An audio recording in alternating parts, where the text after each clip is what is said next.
여러분, 오늘 저하고 이제 말씀 한 구절 한 부분을 나눌 텐데요. 성경을 같이 따라가면서 함께 보도록 하겠습니다. 오늘 본문을 보면은 다윗과 골리앗이 1대1 정면 승부를 하기 위해서 다윗이 마련한 준비물 하나를 소개하고 있습니다. 그래서 그것을 제가 제목으로 삼았어요. 당시 이스라엘은 사울과 이스라엘 군대는 아주 큰 위기에 처해 있었죠. BC 1010년경이니까 우리나라로 하면은 고조선 시대입니다. 그때 블레셋 군이 당시 그 주변 국가에서 유일하게 철기로 무장한 곳이었어요. 동시에 철기뿐만 아니고 골리앗이라는 이름의 장수를 앞세우고 쳐들어온 것입니다. 이 골리앗은 블레셋 군대의 선봉장으로서 키가 제가 계산을 해보니까 한 3m 15cm 정도 돼요. NBA 보내면 잘하겠죠. 최첨단 무기로 무장을 했습니다. 창 끝에 쇠를 이제 달아서 창 끝을 만들지 않습니까? 7.2kg예요. 그래서 다른 사람하고 싸울 때 이렇게 누르기만 해도 우위를 점할 수 있는 그런 무기죠. 그리고 이스라엘 군대에게 싸움을 걸어왔다, 이렇게 이제 말하고 있습니다. 여러분 17장 사무엘상 17장 8절 9절을 한번 보시면 제가 한번 읽어보겠습니다. 너희가 어찌하여 나와서 전열을 벌였느냐? 나는 블레셋 사람이 아니며 너희는 사울의 신복이 아니냐? 너희는 한 사람을 택하여 내게로 내려보내라. 그가 나와 싸워서 나를 죽이면 우리가 너희의 종이 되겠고, 만일 내가 이겨 그를 죽이면 너희가 우리의 종이 되어 우리를 섬길 것이니라. 사울과 온 이스라엘 군대는 이 블레셋 사람 골리앗의 말에 놀라고 두려워했습니다. 아마도 지형적으로는 우위였던 것 같습니다. 이렇게 골짜기가 있고 위쪽에 이스라엘 군, 아래쪽에 좀 블레셋 군이 있기 때문에 위쪽으로 가면 큰 피해가 있으니까 아마도 골리앗이 전략을 짜서 이제 그 사람들을, 다른 적을 내려오게 하기 위해서 그렇게 했던 것 같은데, 한 사람이 나와 싸움을 거는데 상대편 모든 군대가 놀라고 두려워하는 그런 일이 있었던 거죠. 그런데 이스라엘 진영에 놀라지도 않고 두려워하지 않는 사람이 있었습니다. 그 사람은 지금 이와 같은 상황이면 어느 누구나 모두가 괜찮다고 여길 수 있는 일, 그러니까 겁을 먹어도 되고 조금 피해도 되고 남보다 먼저 나서지 않아도 되는 그런 일을 괜찮지 않다고 생각하는 사람이었어요. 무엇보다도 하나님의 군대가 모욕당하는 것, 무엇보다도 하나님의 이름이 업신여김을 받는 것, 이것은 그에게는 용납이 되지 않는 그런 사람이었습니다. 그래서 스스로 나가서 싸우려는 그런 사람이었어요.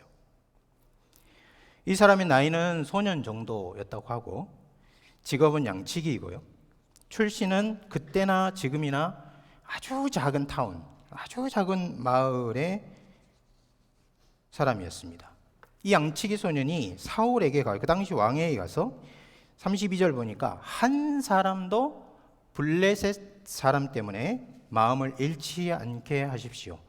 당신의 종이 나가서 싸우겠습니다. 라고 말합니다. 그리고는 모든 사람들이 찾는 모든 무장을 거절하고 양치기 지팡이를 들고 무시무시한 전사 앞에 나아가는 것이죠. 그리고 엘라 골짜기에서 매끄러운 돌을 5개를 고릅니다. 그리고 주머니에 넣고 앞으로 나가요. 여기서 질문이 하나 생깁니다. 여러분, 왜 돌이 5개일까요? 왜 다윗은 매끄러운 돌을 하나가 아니라 둘이나 셋도 아니라 5개를 취했을까요? 지금 다윗은 무슨 생각을 하고 있는 것일까요? 이 질문에 대답하기 위해서는 먼저 이 1대1 정면 승부를 하고 있는 당사자들의 생각을 알아보는 것이 중요합니다. 먼저 골리앗의 생각, 그 다음에 다윗의 생각을 잠시 비교해 보도록 하겠어요. 골리앗은 이 승부를 1차적으로 블레셋과 이스라엘의 전쟁으로 생각합니다.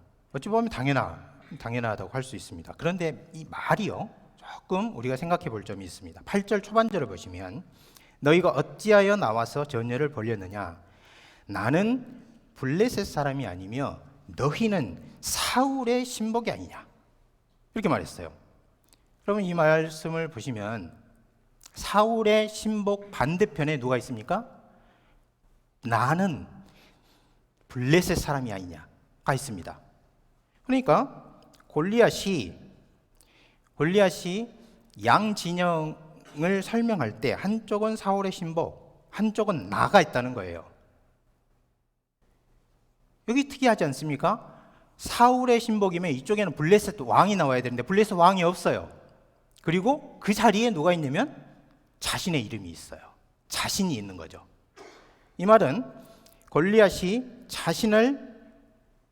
자신을 왕보다 높이고 자신을 블레셋 군대 전체와 동일시하는 것입니다.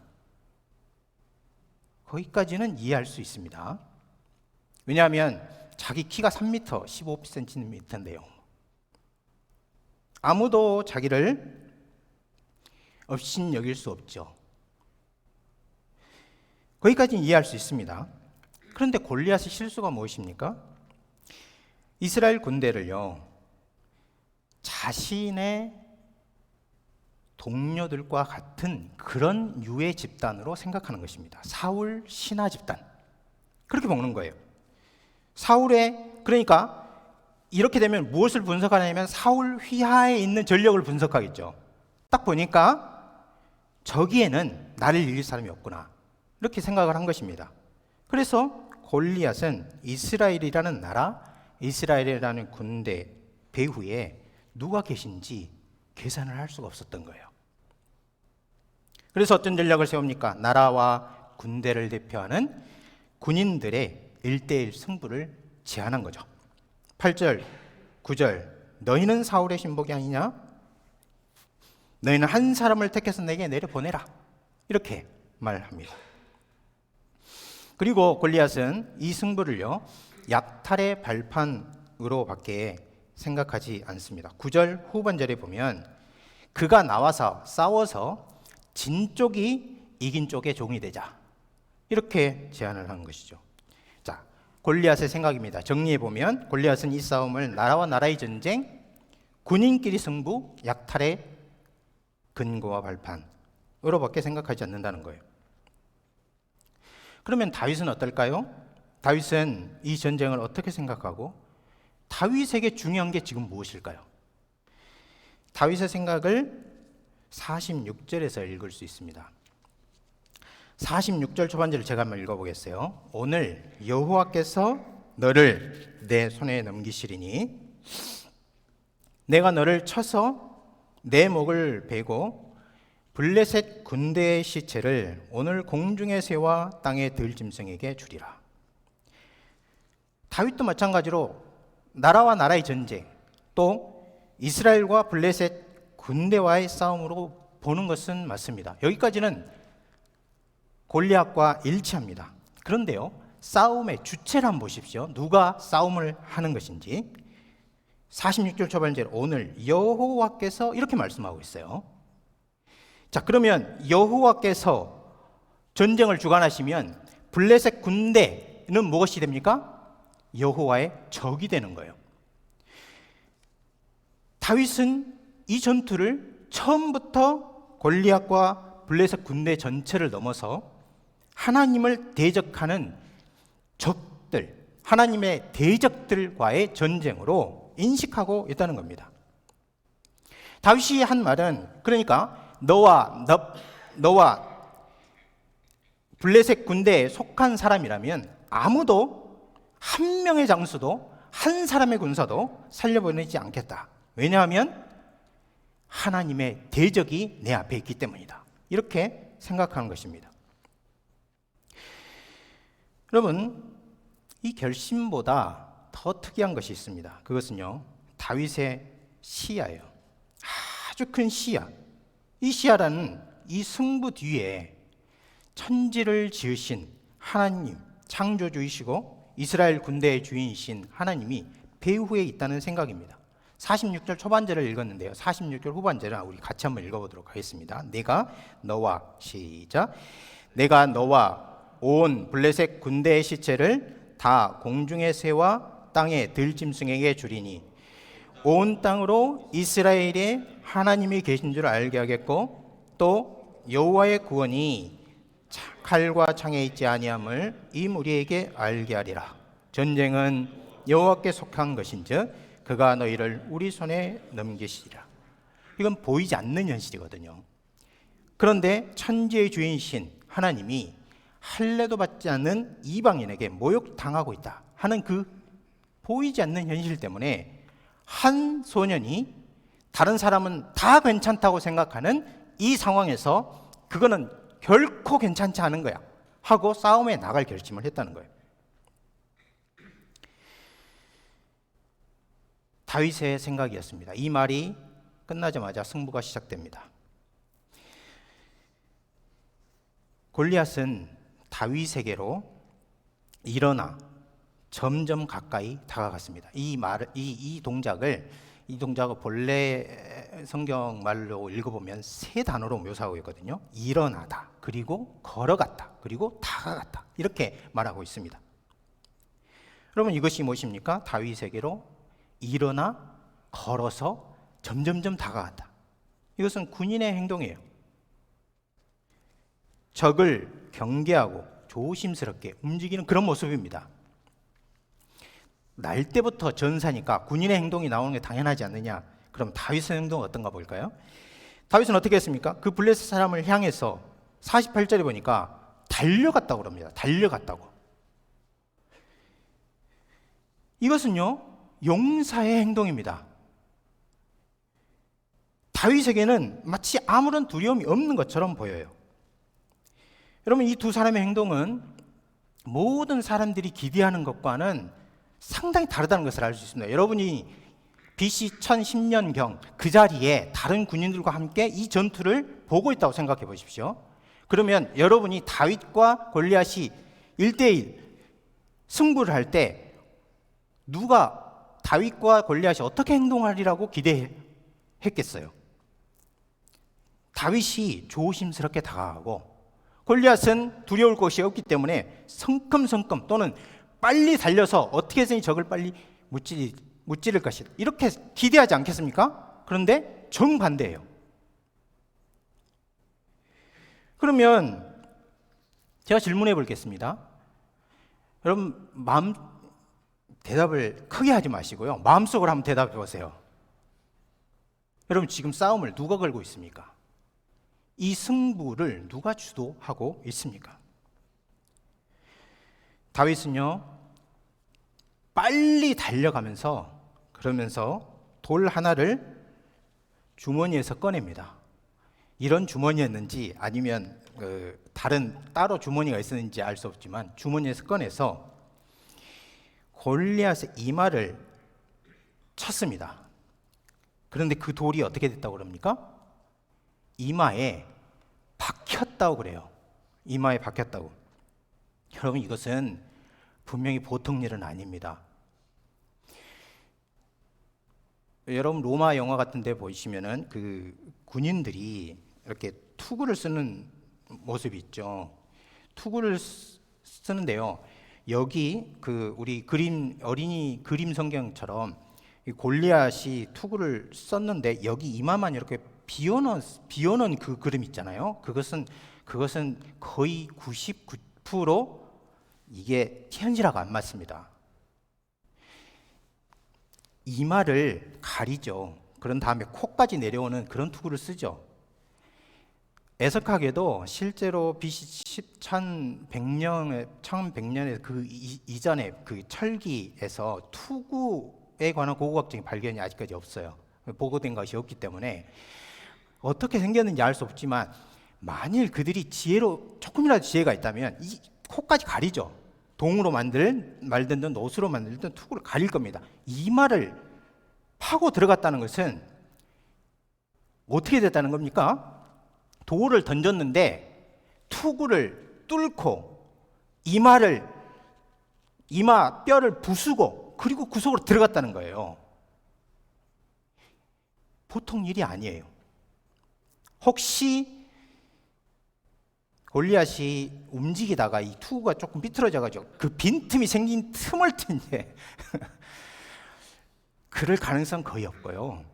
제가 상상할 때 둘 중에 하나입니다. 이 이마 쪽에 가려지지 않은 것이면 뼈를 부수고 들어간 것이고요. 여기까지 가려져 있었으면 쇠를 뚫고 들어간 거예요.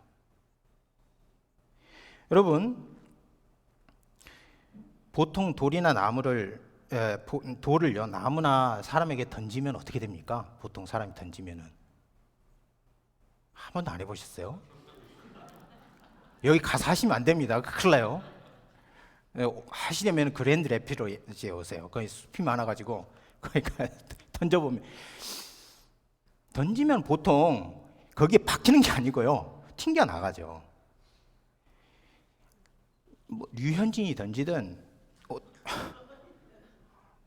오타니가 던지든 돌을 던지면 사람을 맞든 아니면 나무를 맞든 튕겨 나가지 거기에 박히진 않습니다. 돌을 시속 몇 킬로 몇 마일로 던져야 그게 사람의 뼈를 부수고 다 들어가서 박히는가? 우리 질문해 볼 수 있습니다. 이거는 보통 일이 아니에요. 그럼 무엇인가? 하나님께서요, 다윗과 함께 하신 증거입니다. 하나님이 다윗과 함께 하시고 하나님의 손에 다윗의 돌이 들렸다는 것을 어떻게 알 수 있습니까? 여러분, 55절 한번 보세요. 다윗이 골리앗을 향해 나아갈 때 사울과 아브넬이 서로 대화를 나누는데요, 이 대화가 이렇습니다. 55절 제가 읽어볼게요. 사울은 다윗이 블레셋을 향하여 나아감을 보고, 지금 승리한 게 아니에요, 지금 거기로 가고 있어요. 보고 군사령관 아브넬에게 묻되, 아브넬아, 이 소년이 누구의 아들이냐? 아브넬이 이르되, 왕이여, 왕의 사심으로 맹세하옵나니 내가 알지 못하나이다. 이거 이상하지 않습니까?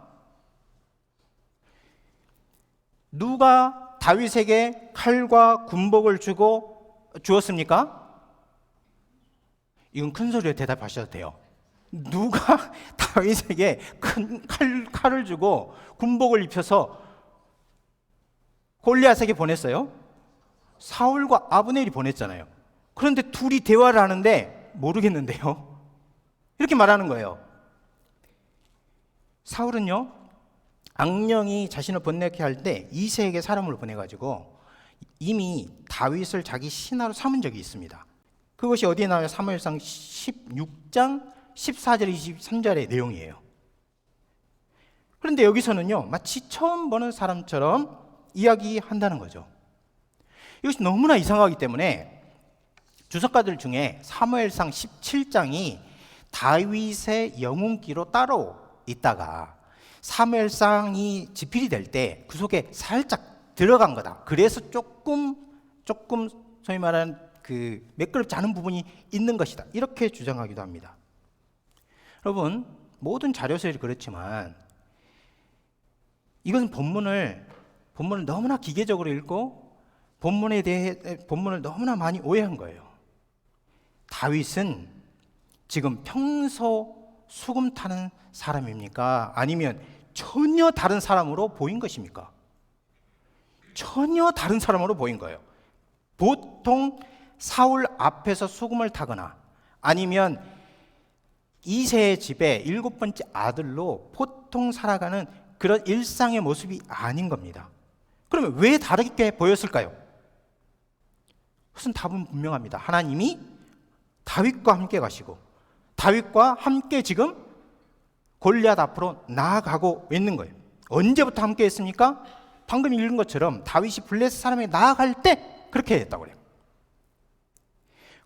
골리앗을 죽인 후가 아니라는 것입니다.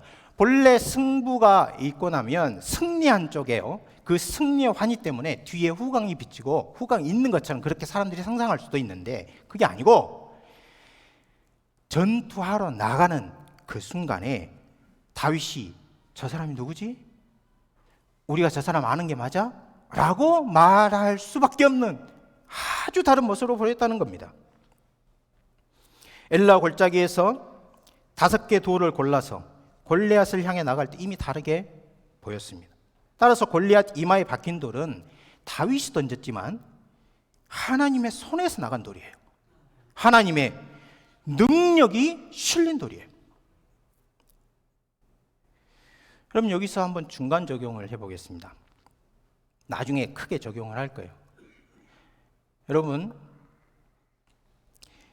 지난 한 해 동안 여러분은 하나님과 함께 하셨습니까? 내가 하나님과 함께 했다는 것, 또는 하나님이 나와 함께 하신다는 것, 어떻게 할 수 있습니까? 다르게 보이는 거예요. 다르게.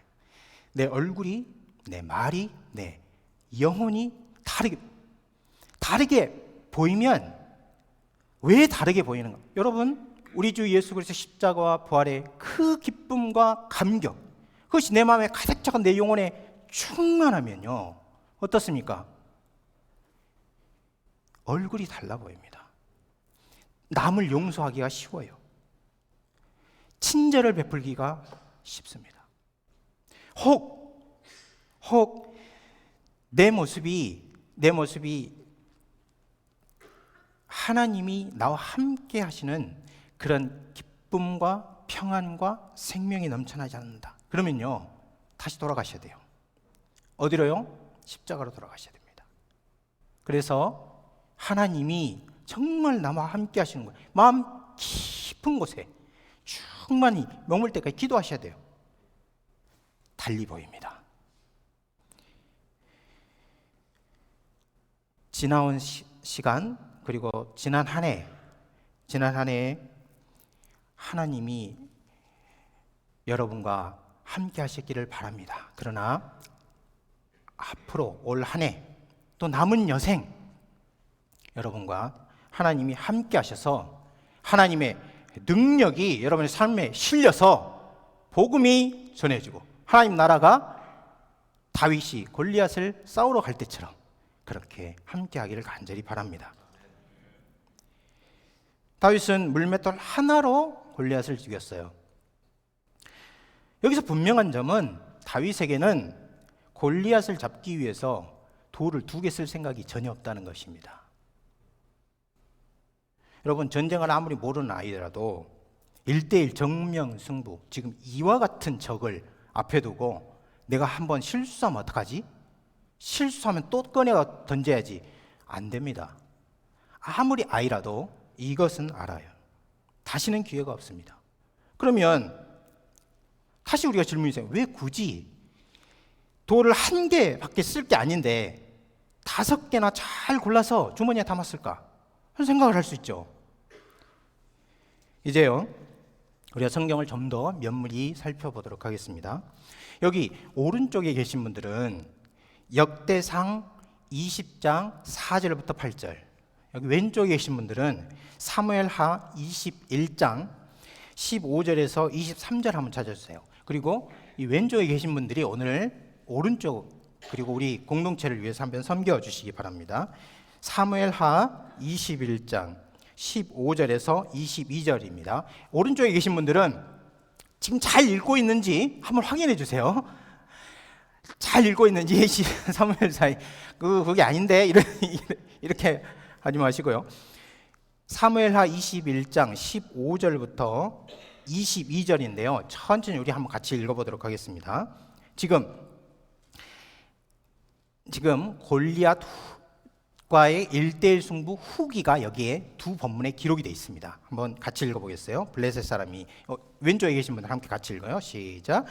블레셋 사람이 다시 이스라엘을 치거늘 다윗이 그의 부하들과 함께 내려가서 블레셋 사람과 싸우더니 다윗이 피곤함에 거인족의 아들 중에 무게가 300세겔 되는 노창을 들고 세 칼을 찬 이스비브놉이 다윗을 죽이려고 하므로 수리아의 아들 아비새가 다윗을 도와 그 블레셋 사람을 쳐 죽이니 그때에 다윗의 주정자들이 그에게 맹세하여 이르되 왕은 다시 우리와 함께 전장에 나가지 마옵소서. 이스라엘의 등불이 꺼지지 말게 하옵소서 하니라. 그 후에 다시 블레셋 사람과 곱에서 전쟁할 때 후사 사람 시브게는 거인족의 아들 중 삽을 죽였고 또 다시 블레셋 사람과 곱에서 전쟁할 때 베들렘 사람 야르오르김 아들 엘하나는 다윗의 아들 나흐미를 죽였는데 그 자의 창자로는 배틀째 같았더라. 또 가드에서 전쟁할 때 그곳에 키가 큰 자 하나는 손가락과 발가락이 각기 6개씩 모두 24개 있는데 그도 거인족의 소생이라. 그가 이스라엘 사람을 능욕함으로 다윗의 형 삼마의 아들 요나단이 그를 죽이니라. 이 네 사람 가드의 거인족 소생이 다윗의 손과 그의 부하들의 손에 다 넘겨졌더라. 그러면 여기서 우리가 먼저 알게 되는 첫 번째 사실은 골리앗이 죽은 후에 다윗이 골리앗을 대적해서 얻은 승리로 모든 전쟁이 끝나지 않았다는 겁니다. 사무엘하 21장 15절에 보면 블레셋 사람이 다시 이스라엘 지역을 전에는 도망갔거든요. 골리앗이 죽고 난 다음에 모두 다 도망갔는데 다시 쳐들어왔다는 거예요. 왜 쳐들어왔을까요? 전쟁이 왜 계속될까요? 그 전쟁이 계속된 이유가 무엇입니까? 블레셋에 계속해서 골리앗과 같은 전사들이 살아있었기 때문입니다. 여기 보니까 여러분 이제 모두요 볼펜 제가 불러줄 때 숫자를 쓰세요. 골리앗이 첫 번째입니다. 두 번째는 누굽니까? 두 번째는 사무엘하 21장 16, 17절에 나오는 이스비브놉. 이 사람이 누구냐면요 라파족이에요. 라파족은 성경에서 거인족으로 나와요. 가나안 정복 시에 오른쪽, 그러니까 요단강 동편에는 바사랑 옥이 있었잖아요. 그 옥이 거인족이에요. 그러니까 그쪽은 다 점령이 된 거예요. 근데 서쪽은 르바임 골짜기에 이런 사람들이 살았습니다.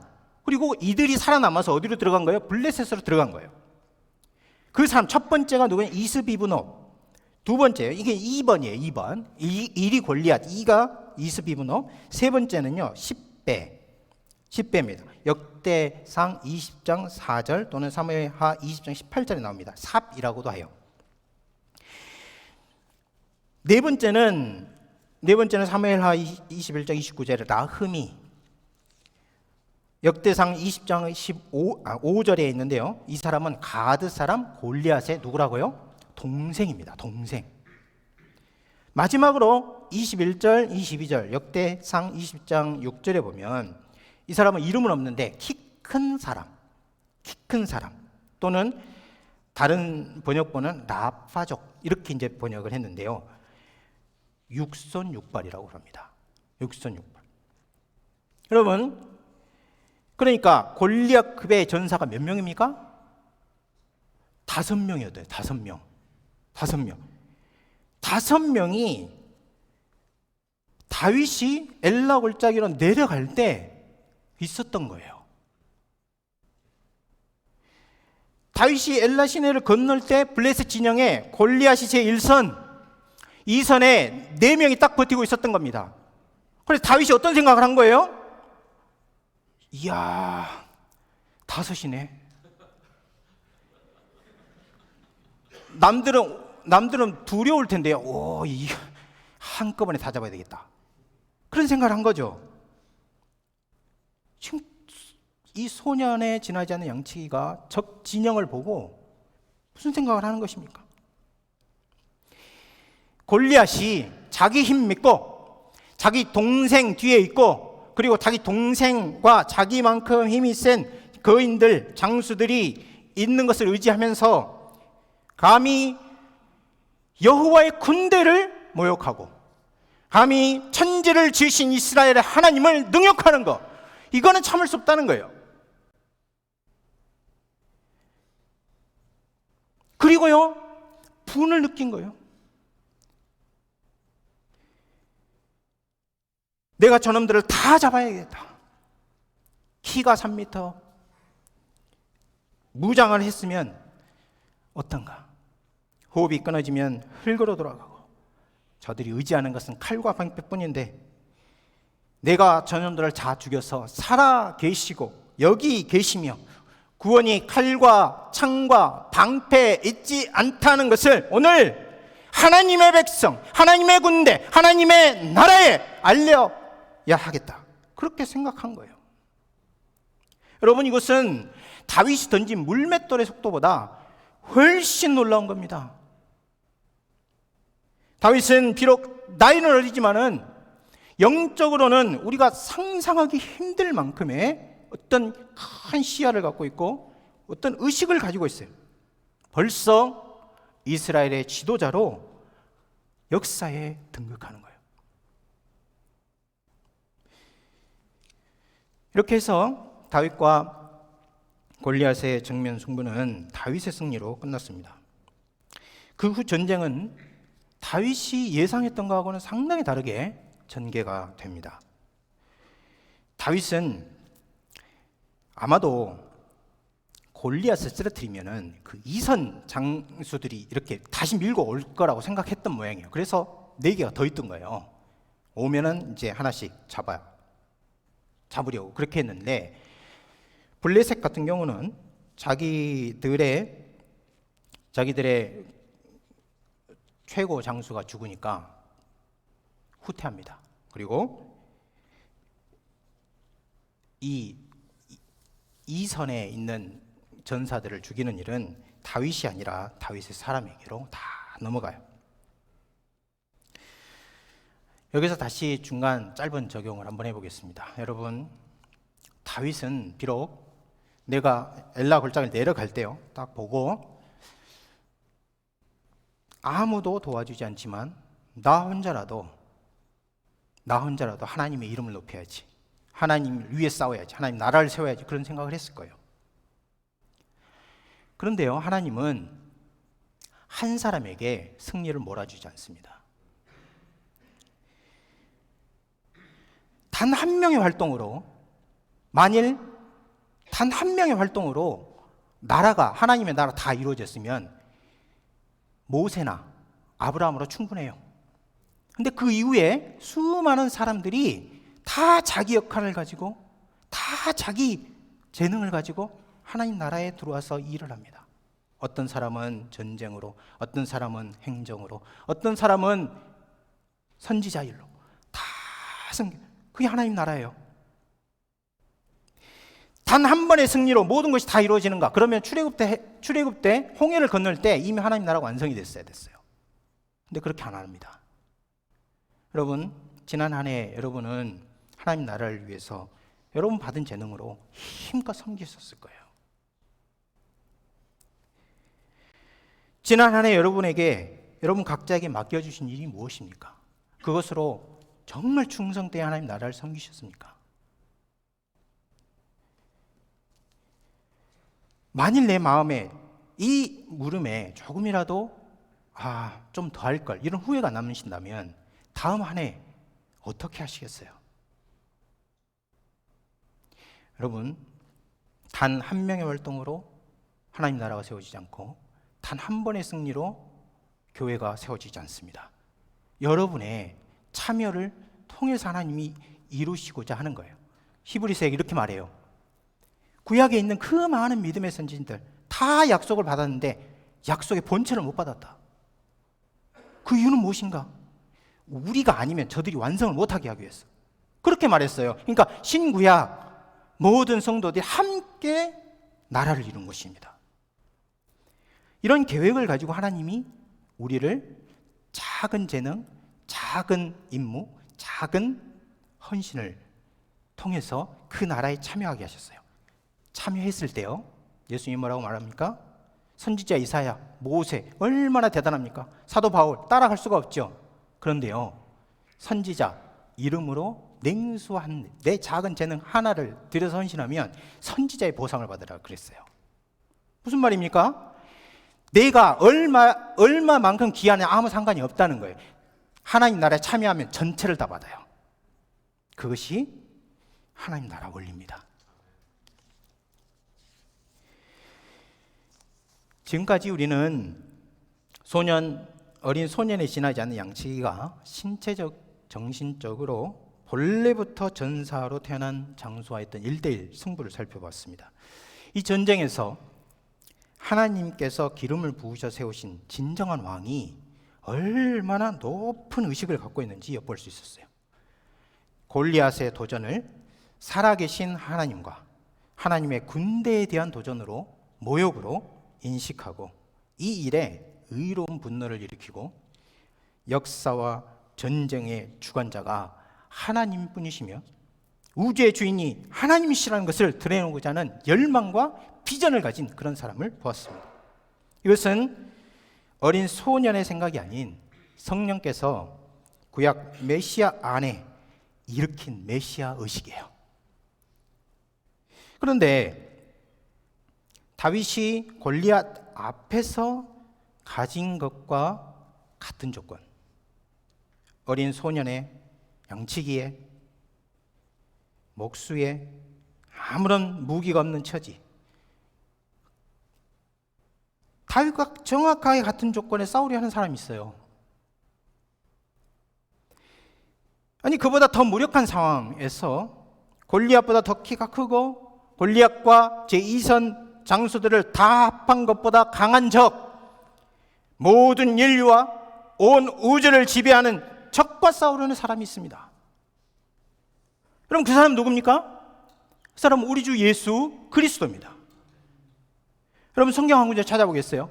예수님이 지금 무슨 일을 하고 계시는 거, 무슨 생각을 하고 계시는 거, 우리 한번 찾아보겠습니다. 요한복음 11장 33절에서 38절입니다. 이번엔 다 같이 찾았어요. 함께 읽어보겠어요. 요한복음 11장 33절에서 38절입니다.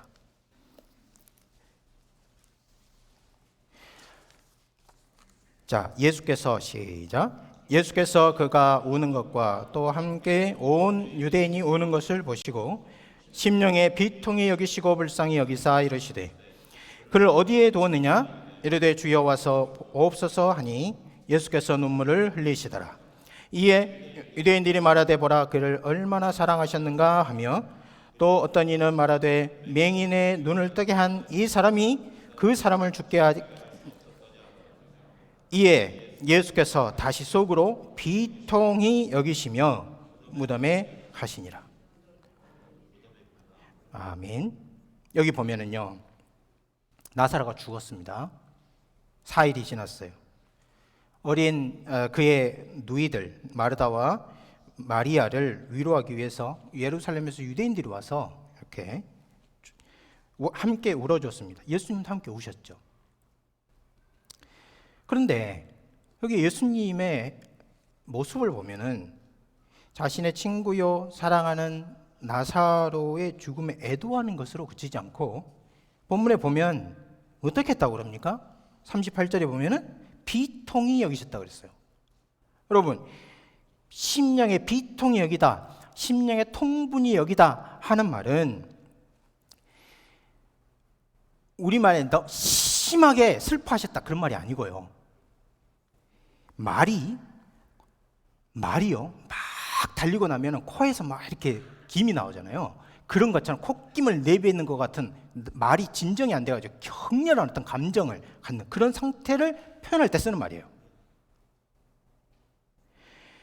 분노와 화가 가득 차서 막 열이 오르고 감정이 격해지는 그런 상태를 말하는 것입니다. 그리고요, 거기 보면은 불쌍히 여기다 라는 말이 나와요. 불쌍히, 민망히 여기셨다. 불쌍히 여기다는 말은, 민망히 여기다는 말은 이게 몹시 흔들리다. 정신적으로나 영적으로 날카로운 선동을 받고 몹시 어지러운 마음이 되다 하는 뜻입니다. 그러니까 지금 우리말하고 실제로 표현하려고 했던 말이 약간 의미 차이가 있습니다. 그러면 이 관찰을요, 예수님이 한번 적용해 보겠어요. 그러면 예수님이 나사로의 죽음, 그리고 그 죽음에 대해서 유대인들과 마르다와 마리아가 우는 것을 보고 어떤 상태가 되셨는가? 예수님께서 그들이 우는 것을 보시고 통분이 분노와 화가 가득한 상태가 되었고 심령이 몹시 어지러운 상태가 됐다는 거예요. 여러분, 이건 보통 사람이 죽음 앞에서 나타내는 반응이 아니죠. 누가 어떤 사람이 죽었는데 거기 가서 얼마나 슬프냐 라고 먼저 말하지 않고 화를 냅니까? 거기서? 이것은 잘 관찰하고 연구할 필요가 있는 예수님의 행동입니다. 여러분, 예수님은 나사로의 죽음의 결과, 그러니까 슬픔 또는 괴로움, 눈물 이런 것보다 이 사건 자체 있죠. 죽는다는 현실 있죠. 죽음에 더 주의를 집중하고 있어요. 칼뱅 선생님은 주님께서 유대인이 우시는 것을 보시고 동정하고 슬퍼하셨다. 우리 주님도 우리와 똑같은 성정을 가지신 분이시라 참 인간이시기 때문에 슬퍼하시죠. 그런데 슬퍼하실 뿐만 아니고 인간의 공통적인 운명인 죽음의 비참함, 그 인간의 삶을 보고 이렇게 느끼셨다 그랬어요. 여러분, 주위 사람들보다 사건 자체를 생각하고 있는 것입니다. 예수님은 나사로의 죽음을 넘어서 죽음이 창조 세계에 들어와서 폭정을 하고 있는 상태, 이거를 정상적인 것으로 보지 않는 겁니다. 다윗이 보통 이런 상황이면 두려워하고 남 앞에 나서지 않고 겁을 먹어도 보통이라고 생각하지만 자기는 보통이라고 생각하지 않는 거하고 비슷한 거예요. 보통이 아니에요. 정상이 아닌 비정상적인 상태를 계속해서 아담이 타락한 이후 지금 예수님께까지 한 번도 그런 감정을 가져본 사람이 없어요. 계속해서 그렇게 하니까 이 비정상이에요. 정상이 돼버려요. 죽으면 울어야 되는 겁니다. 어린 아이도요, 슬프지도 않는데 웁니다. 왜요? 그게 코드화되기 때문에 그래요. 예수님은 이 비정상을 일상으로 바꾸는 죽음 자체에 대해서 분노합니다. 그리고 어떻게 합니까? 이 죽음과 싸우기 위해서 나가시는 거예요. 38절에 뭐라고 합니까? 예수님께서 다시 속으로 통분히 여기시며 분노하시고 누구에게 되겠어요? 사망에 대해서, 사망 뒤에 있는 사단에 대해서 분노하시고 무덤에 가시니라. 이것은 마치 나면서부터 전사인 골리앗이 중무장 한 채 버티고 서 있는 엘라 골짜기 저편으로 돌 5개 들고 나서는 모습과 유사한 모습입니다. 그럼 생각해 보세요. 죽음은요, 모든 걸 정복하고 있어요. 인간, 우주, 그냥 물질, 돌, 나무 할 것 없이 다 지배하고 있어요. 다 썩어요. 다 분해돼요. 다 험으로 돌아가요. 이 세상의 지배자는 겉으로 볼 때, 결과적으로 볼 때 죽음이에요. 그런데 인간 본성이 죽음에 정복당했는데 예수님이 이 정복당한 인간 본성으로, 부패한 인간 본성으로, 이 나약한 육체와 영혼으로 전 우주를 죄와 썩음 아래 지배하는 죽음이라는 지배자와 싸울 생각을 하시는 것입니다. 지금 죽음은 나사로의 육체를 밟고 부패하게 만들고 있어요. 영육이 통합된 인격 활동을 중단시키죠. 사망은 자신을 향해 아무런 무기도 없이 자기가 볼 때는 나사로하고 똑같은 인간이에요. 그런데 그가 자기에게 나오는 거예요. 겉으로 볼 때는 모든 인류가 가진 그 인간성을 입고 자기에게로 나오는 연약한 인간을 보고 있어요. 이것은 마치 다윗이요, 지팡이 하나 들고 시내를 건너는 것과 마찬가지죠. 사단이 뭐라고 속으로 뭐라고 말했겠습니까? 네가 나를 괴로워하느냐? 예수님은 자신 앞에 있는 이 광포한 사망을 향해서 전사처럼 나아가셨습니다. 그리고 요한복음에 보면 하나님께 기도하신 후에 큰 소리로 외치셨어요. 나사로야, 나오너라! 너 죽음은 내 백성 나사로에게서 손을 떼라.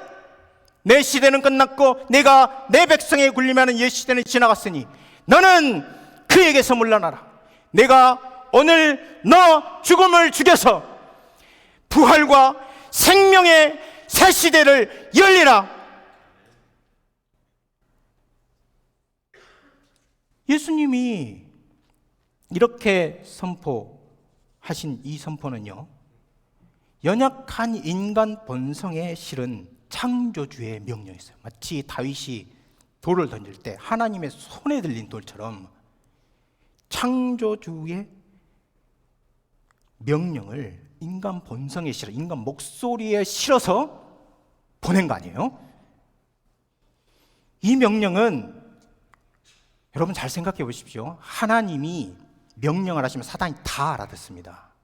천사들도 다 알아들어요. 그대로 순종하거나 반항합니다. 그런데요, 예수님의 명령은요 달라요.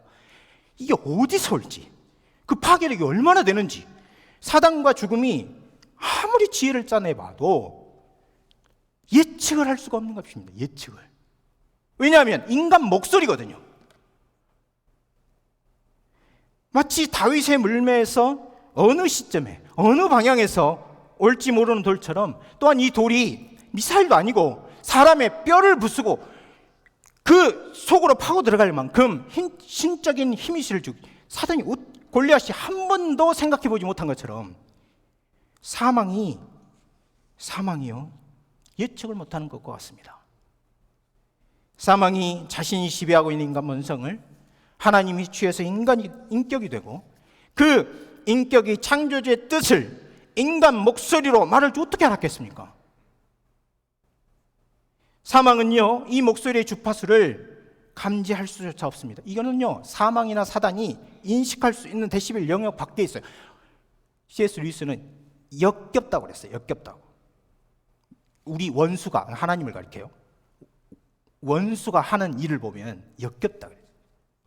육과 영을 섞어버리고.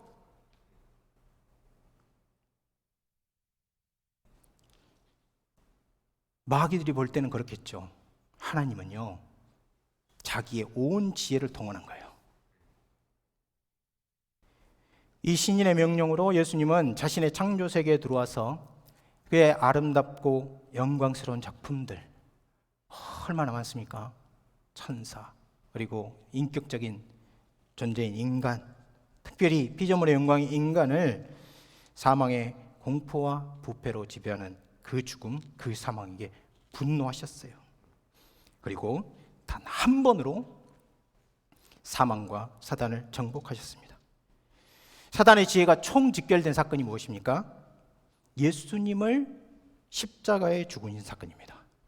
그런데요, 하나님은 바로 그 사건, 사단이 자기 지혜를 총동원해서 자기 수하를 다 모아서 일으킨 그 사건으로 사망, 사단, 마귀, 그 휘하 모든 대적들을 무장해서 시켰어요.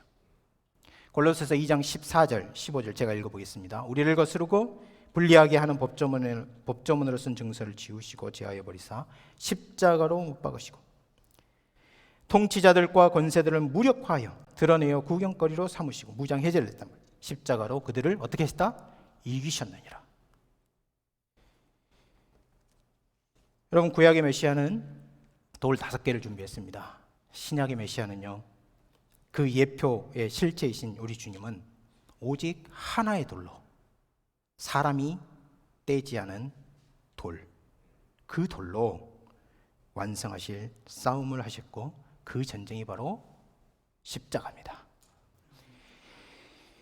지금까지 내용을 요약해 보면 다음과 같습니다. 다윗은 골리앗과 싸움에 나갔어요. 하나님의 이름이 모욕당하고 하나님의 백성이 위협과 위험에 처한 것을 보고 이 모욕과 위협을 행하는 적에게 분노했습니다. 다윗은 무기와 갑옷을 거절하고 엘라 골짜기에 돌 5개를 골라서 적에게 나아갑니다. 골리앗을 포함한 이산의 거인족들, 이 장소들 모두 잡기 위해서였어요. 이것은 구약 메시아 속에 일으킨 분노였습니다. 예수님은 나사로가 죽은 지 나흘 만에 베다니에 도착하셔서 거기에서 우는 유대인 마리아 마르다를 보시고 눈물을 흘리셨습니다.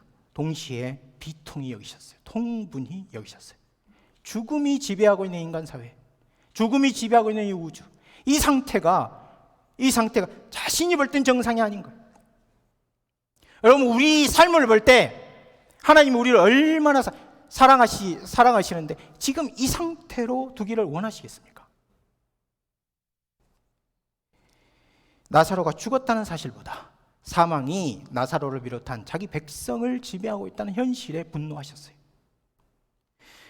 여러분, 이 말씀을 통해서 하나님께서 우리에게 주시는 은혜, 특권, 이것이 무엇일까요? 두 가지만 생각해 보겠습니다. 첫 번째는 변화된 역사관입니다. 변화된 역사관. 무슨 말입니까? 여러분, 골리앗과 다윗과 골리앗 간의 싸움은요, 더 크고 우주적인 싸움의 축소판이에요. 다윗의 싸움은 우리 주님이 사망과 그 배후에 사단과 싸우시고 곧 죽음을 죽이신 전쟁을 예고하고 있어요. 예고. 또한 우리 주님이 나사로 무덤 앞에서 사단과 사망과 싸우신 그 싸움은 이후에 재림하실 때 모든 자기 백성들을, 무덤에 있는 자기 백성들을 다 불러내시는 그 전쟁의 축소판입니다. 동시에 다윗의 싸움은요, 그 전에 하나님께서 약속을 하셨어요. 타락하자마자 약속을 하셨어요. 여자의 씨가 사단의 머리를 상하게 할 것이다. 그것이요, 역사 중에서 우리는 이 내용이 재림 때나 이루어질 거라고 생각해요. 그래서 추상적이고 뿌였습니다. 그것이 아니에요. 이 사단의 머리를 부수는 일의 구체적인 역사적 실례예요.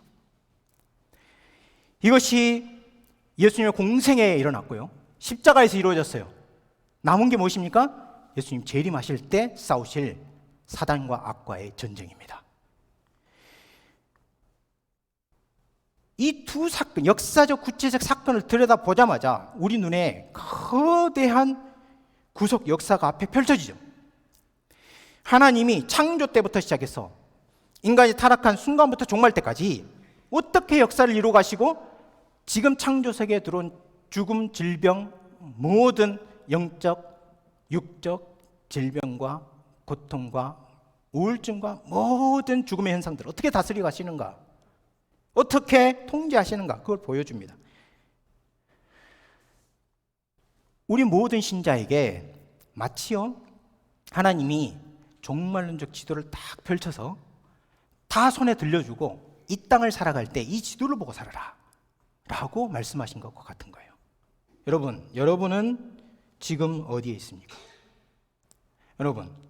여러분은 지금 이 지도를 펼쳐보면 어디에 서 있습니까? 우리가 몇천 년을 보내고요, 그 중에 100년도 안 되는 짧은 생애를 살고 그리고 한 해를 다 보내고 있어요. 이제 앞으로 내년을 맞이하려고 하는 그런 시점에 있습니다. 우리는요, 예수님이 마지막 사망을 정복하고 종말론적 완성을 궁극적으로 완성하실 바로 그 직전, 한 발만 뛰면 완성이 돼, 그 시대에 살고 있어요. 그 시대 속에서 하나님이 얼마나 하나님 나라를 완성으로 이끌기를 염원하고 계시는지 그 심장 소리를 들으면서 살고 있단 말입니다. 내년 하루 한 해 여러분이 어떻게 살아가시겠습니까? 하나님이 지도를 여러분 손에 들려주셨는데 지도를 활짝 펴고요, 아, 내가 여기 있구나. 그러면 세상에서 일어나는 아주 많은 고민들이 상대화될 거예요. 그 큰 나라가 내 안에 가득 차게 되고요, 다른 일들이 상대화될 것입니다. 이게 첫 번째입니다. 변화된 역사관을 주신 거예요. 두 번째로는 변화된 일상을 주신 것입니다. 여러분, 예수님은 사망을 정복하심으로 신자에게 아주 독특한 일상을 주셨어요. 여러분 만약에 예수님이 나사로 무덤 앞에 그거요 안 해도 되잖아요. 이미 살린 사람도 많고 사도들도 살리고 그렇게 할 수 있는데 그 일을 왜 하셨을까요? 여러분 이 질문을 좀 더 쉽게 해보면 이렇습니다. 다윗이 골리앗을 죽이고 이스라엘 백성에게 새로운 일상을 열어주죠. 그럼 그 전에 다윗이 골리앗 죽이기 전의 일상은 어떻습니까? 그 일상은요 전체 백성들 마음에 두려움이 지배하고 있어요. 전체 나라가 외세에 공격에 죽음이 목전에 있는 그런 상태로 살고 있어요. 추운 겨울이 오고 있는 것과 같은 거예요. 그런데 다윗이 골리앗 죽이자마자 어떤 일상이 벌어집니까? 더는 적의 위협이나 두려움이 없고 승리와 부와 행복이 지배하는 삶이 오잖아요. 사랑하는 가족과 따뜻하게 시간을 나눌 수 있고 힘쓸 일이 있는 그런 안정된 사회를 만들어냈잖아요. 다윗이 골리앗과 승부해서 이기기 전과 비교할 때 그야말로 생명이 가득한 세계였을 거예요. 하나님이 살아계시고 그분의 거룩한 영광을 생명보다 더 소중히 여기는 언약 백성의 삶이 거기서 출발된다는 거예요. 그런데요, 다윗은 이런 생명과 의와 평화의 세계를 영원히 누리도록 해줄 수가 없어요. 그의 존재가 유한하고 그의 통치도 유한하기 때문입니다. 그런데 우리 신약 신자는 예수님을 통해서 이보다 훨씬 큰 일상을 받은 겁니다. 어떻게 그렇게 했습니까? 과연 예수님이 나사로와 무덤 앞에서 사망과 싸우기 전과 후가 같을 수 있을까요? 예수님이 십자가 이전과 이후가 같을 수 있을까요? 여러분 결코 그럴 수 없습니다. 우리가 아무것도 변하지 않았다고 해서 똑같은 24시간, 똑같은 일주일이라고 해서 그 차이 없다고 결코 말할 수가 없어요. 왜 그렇습니까? 우리 주님은 골리앗이 아니고 죽음 자체를 원리적으로 정복했기 때문입니다. 죽음이요, 지금 여러분에게 오더라도 결정권을 행사할 수가 없단 말이에요. 정죄할 수 없단 말이에요. 하나님이 의롭다 말했는데 무효 만들 수 없다는 겁니다. 아무것도 할 수 없어요, 죽음이. 그게 신자가 받은 일상이에요. 하나님은 우리에게 부활과 의와 평화가 지배하는 이 새 시대를요, 우리 일상으로 주신 거예요. 여러분, 우리가 가진 것이 많든 적든, 우리가 배운 것이 많든 적든, 우리가 나이가 많든 적든, 우리가 미국 시민권을 가졌든 안 가졌든, 우리가 나이가 많든 적든 아무 상관없이 공평하게 신자면 누구나 이 새 일상을 재산으로 가져요. 하나님은 이 기적 같은 일상, 의미와 가치가 충만한 일상을 주시기 위해서 자신의 지혜를 총동원해서 그리스도의 십자가를 이루고 자신의 능력을 총투입하여 그리스도의 부활을 이루셨습니다. 여러분, 이 두 가지 특권, 변화된 역사관을 가지고 변화된 일상, 변화됐다고 말하기에는 너무나 영광스럽고 신비로운 일상을 우리에게 살아가게 하셨어요. 여러분, 신자는 숨 쉬는 것만으로 은혜 받은 자다. 종교개혁자들이 그렇게 생각했습니다. 우리에게는 이런 의식이 얼마나 낮아지고 있어요. 우리는 신자가 됐으면서도 세상 사람들과 똑같은 걸 바라잖아요.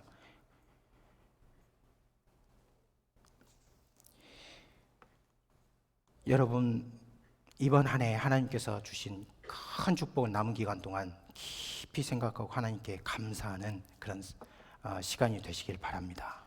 그리고 2023년 여러분 모두에게 하나님이 동행하시고, 그리고 우리에게 주신 이 큰 특권들, 은혜를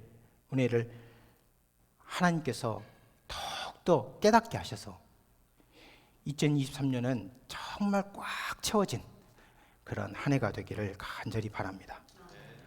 기도하겠습니다.